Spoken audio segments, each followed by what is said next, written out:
To my channel. ఈరోజు సగ్గుబియ్యం సేమియా పాయసం ఎలా చేయాలో తెలుసుకుందామండి.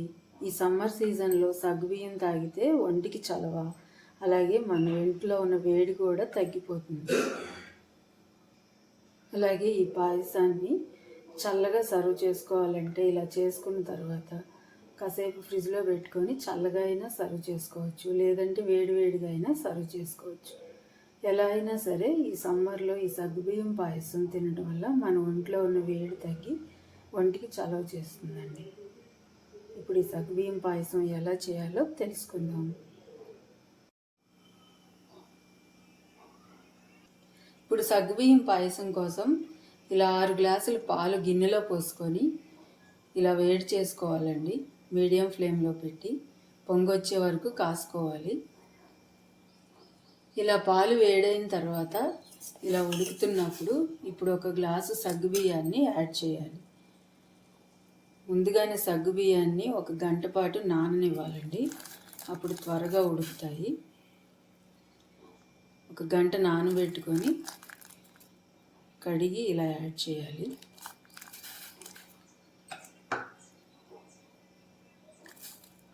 అప్పుడు సగ్గుబియ్యం ఇవి తొందరగా ఉడుకుతాయి. ఇవి నేను తీసుకున్నవి పెద్ద సగ్గుబియ్యం, సన్న సైజు సగ్గుబియ్యం కూడా ఉంటాయండి. ఈ పెద్ద సైజు సగ్గుబియ్యం అయితే 1 గంట నానితే అప్పుడు పాలల్లో త్వరగా ఉడుకుతాయి. ఇలా సగ్గుబియ్యం మొత్తం పాలల్లో యాడ్ చేసి మీడియం ఫ్లేమ్లో పెట్టి ఉడకనివ్వాలండి. ఈ సగ్గుబియ్యం ట్రాన్స్పరెంట్గా వచ్చేంత వరకు ఉడకనివ్వాలి.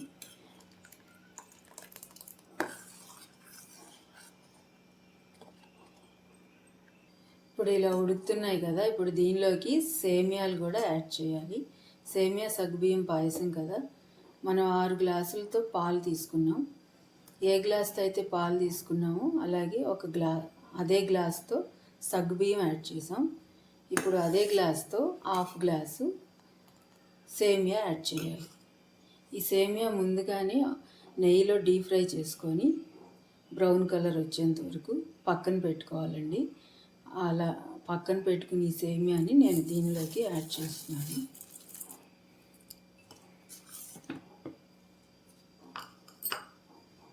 ఇలా సేమియాలు యాడ్ చేసుకున్న తర్వాత మీడియం ఫ్లేమ్లో పెట్టి 1 పావు గంట ఉడకనివ్వాలండి. అప్పుడు సేమియా సగ్గుబియ్యం చక్కగా ఉడికిపోతాయి. ఇలా తిప్పుతూ ఉండాలి మధ్య మధ్యలో. ఇలా పావు గంట ఉడికిన తర్వాత సగ్గుబియ్యం సేమియా చక్కగా ఉడికిపోయాయండి. ఇలా చూడండి, సగ్గుబియ్యం ఇలా ట్రాన్స్పరెంట్గా ఉడకాలి. ఇప్పుడు ఇది రెడీ అయిపోయింది కదా, ఇప్పుడు ఈ మిశ్రమం పూర్తిగా చల్లారనివ్వాలండి. చల్లారిన తర్వాత దీనిలోకి బెల్లం పాకం యాడ్ చేసుకోవాలి. బెల్లం పాకం రావాల్సిన అవసరం లేదండి. మనం 1 గ్లాసు సగ్గుబియ్యం యాడ్ చేసాం కదా, 1 గ్లాసు బెల్లం తీసుకొని 1/2 గ్లాసు వాటర్ యాడ్ చేసుకొని బెల్లం మొత్తం కరిగే వరకు స్టవ్ మీద పెట్టుకోవాలండి. అలాగే ఇప్పుడు స్టవ్ మీద మరొక పాన్ పెట్టుకొని ఇలా నెయ్యి యాడ్ చేసుకొని సేమియా జీడిపప్పు వేసుకొని ఫ్రై చేసుకోవాలండి. దానిలోకి యాడ్ చేయడానికి ఇలా మీడియం ఫ్లేమ్లో పెట్టి వేయించుకోవాలండి, లేదంటే మాడిపోతాయి. ఇలా ఫ్రై చేసుకొని పక్కన పెట్టేసుకోండి.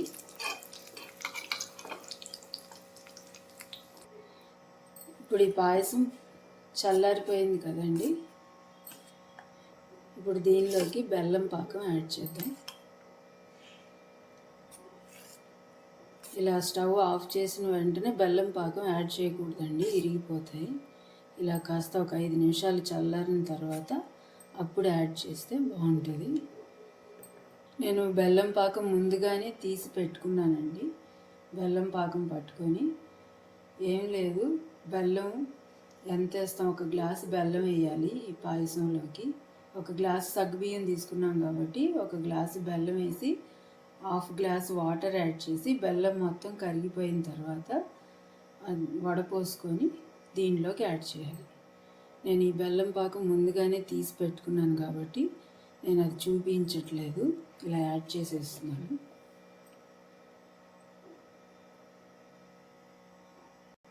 ఇలా యాడ్ చేసుకొని మిక్స్ చేసుకోవాలండి. బెల్లం పాకం కూడా పూర్తిగా చల్లారిపోవాలి. చల్లారిపోయిన తర్వాత యాడ్ చేసుకుంటే మనకి పాయసం, పాలు కలుపుతాం కదా పాయసంలోకి, విరగకుండా ఉంటాయి. ఇలా కలుపుకున్నాం కదండి. మీకు స్వీట్ ఎక్కువ కావాలనిపిస్తే ఇంకా కలుపుకోవచ్చు. ఇలా పాయసం ఎల్లో కలర్ వచ్చేంత వరకు కలుపుకుంటే స్వీట్ కరెక్ట్గా సరిపోతుందండి.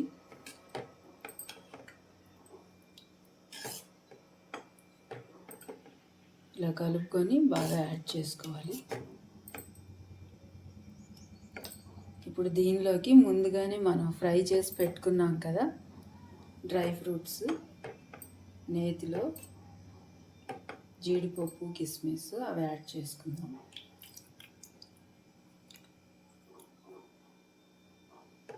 ఇలా యాడ్ చేసుకొని మిక్స్ చేసుకోండి.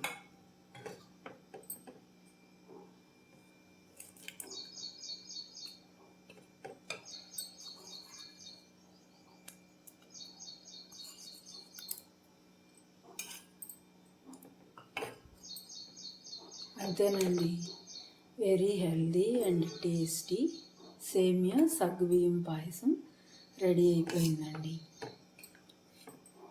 నచ్చితే మీరు కూడా ట్రై చేసి ఎలా ఉందో కామెంట్ చేయండి. అలాగే లైక్ చేయండి, షేర్ చేయండి, సబ్స్క్రైబ్ చేసుకోండి. Thanks for watching.